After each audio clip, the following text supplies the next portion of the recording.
Hello, and once again, a very warm welcome to the Thought for the Week for the 31st of March 2025, brought to you by the Grad team. My name is Ruda Landman. This Thought for the Week is called Saving as the Key to Self-Empowerment. Now, I know, you hear that and you say to yourself, I'm barely making ends meet and they want me to save, really? Please keep listening. Let's see if we can shift your view just a little bit. There are 3 levels of saving, or 3 timeframes. Short term for emergencies, medium term for once-off big expenses, and long term for retirement. Let's start with the short term.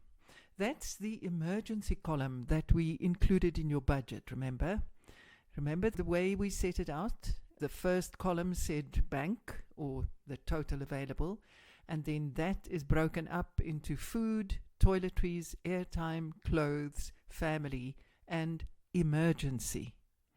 Now, in that emergency column, we put down 100 Rand. You can decide what you want to do, of course. This is the first step toward a life in which you are in control, not your circumstances. That budget is the first step, if you can stick to it. Because life happens. You may lose a cell phone or a textbook.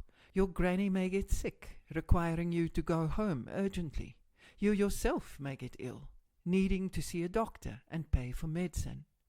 It is a wonderful feeling when you are faced with a sudden, unplanned expense and you have ready money to pay for it. If you ring-fence your emergency fund, you will be able to cope with whatever happens without going into debt or using your food money for that month.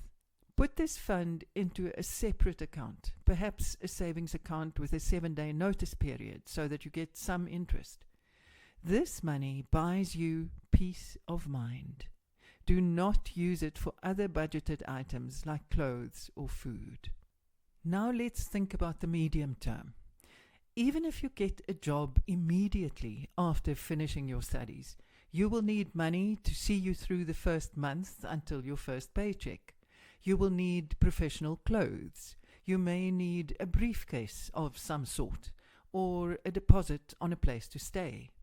If you put away 50 Rand per month for the next 4 years or 48 months, well, it's almost April. Let's make that 45 months. If you put away 50 Rand for the next 45 months at about 7% interest, which you can get in a 32-day deposit account, you will have just over 2,600 Rand at the end. That's probably your whole monthly budget at the moment. Imagine having that breathing space at that crucial moment.